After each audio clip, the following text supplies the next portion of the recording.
আমার জানাবে না, বলছো না সবসময় আমার সারপ্রাইজ দিও।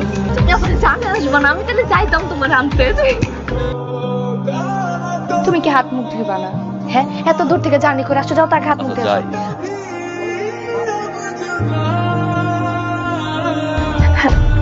একটা ঝামেলা হয়ে গেছে, তুমি আপাতত আমার আর ফোন দিও না। নয়ন বাসায়, আমি যদি পারি আমি তোমাকে ফোন দেবো, ওকে?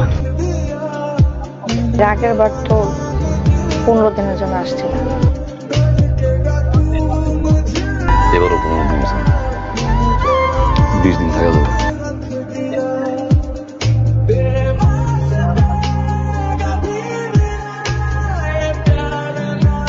তুমি এত রাতে ফোন দিতেছো কেন?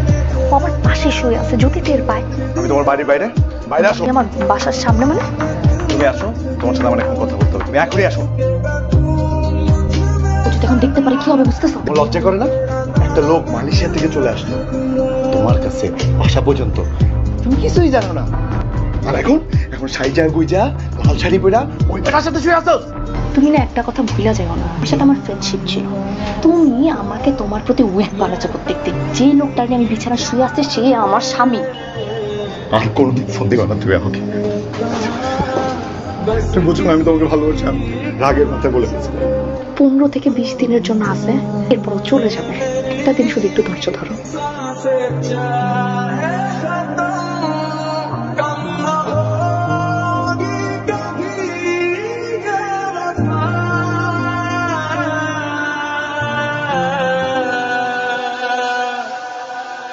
তুমি কি করতেছি? এগুলো উঠো, আমি করতেছি।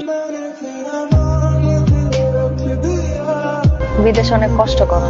কিছুই কষ্ট, সারাদিন কাজ করার পরে রাত্রে ঘরে ঢুকে রান্না করতে হয়। রান্না করার সময় তোমার কথা মনে পড়ে, তার আমি রান্না করতেছি, আমার বউটা কত কষ্ট করে।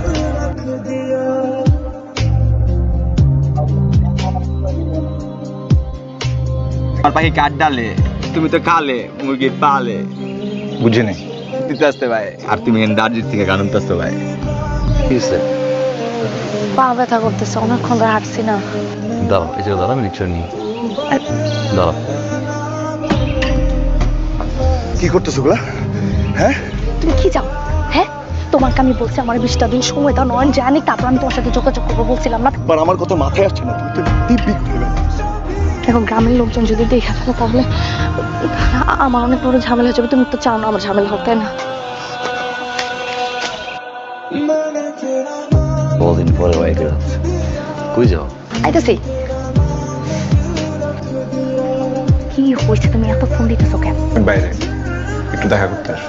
আমি ব্যাগ গুছাইতেছি, কালকে শাশুড়ি কবর জিয়ারত করতে যাইতে হবে। আর তুমি ওটা নিয়ে এলাকা থেকে এক পাও বের হবে না। আমি যদি দেখি তুমি বেরোছো, আমি এক্ষুনি বাসায় এসে ওটা সব বলে দিব। কখন যে ঘুমাই গেলাম, ট্রেনের সময় হয়েছে তো, যাবো না?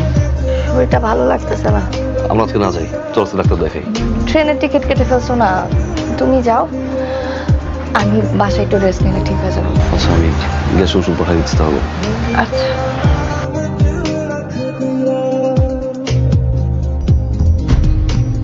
আমি বারবার বলছি ও যতদিন বাসায় আছে, ও যতদিন এখানে আছে ততদিন আমার ফোন দিবা না, আমার সাথে দেখা করতে আসবা না। তুমি আবার পাগলামি করো, বুঝাই আবার পাগলামি করো। সেটা আসলে আমার, তুই এখন আমার ঘর থেকে বের হ। বর্ষা, গেট রাখছো খোলা? কি ব্যাপার, তুমি চলে আসলা যে? ট্রেন তো মিস করছি। আমি বলতেছি তো আমার যাইতে হবে না, তুমি যা হাত মুখ দিয়ে এগুলো পরে রোগ। আরে বলতেছি না যাবো না, আমি শরীর খারাপ হবে, আমি যাবো এখন। বেরো বেরো বেরো। বাকি টাকা কই? বাকি 5 লাখ টাকা এখানে বর্ষা।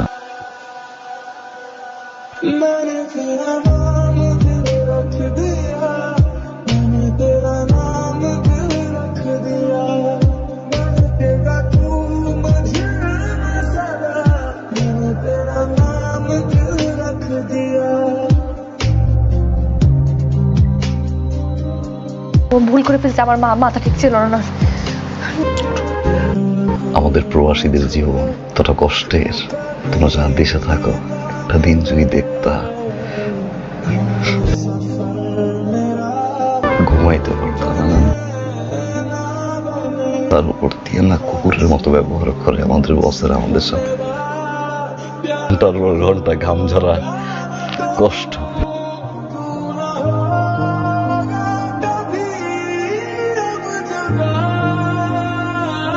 আমার পক্ষে তোমার সাথে আর সংসার করা সম্ভব না বর্ষা। আমি তোমার দুঃখাবাজ।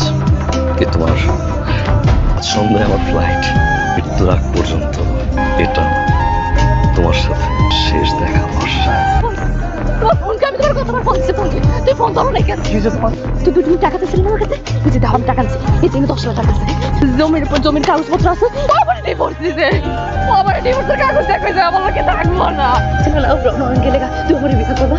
নয়ন গেছে গা আরে বিয়ে আমারে যে মেয়ে আরেকজনের সংসার ছেড়ে আমার কাছে আইতে পারে, সেখানকে আমার কাছে আরেকজনের কাছে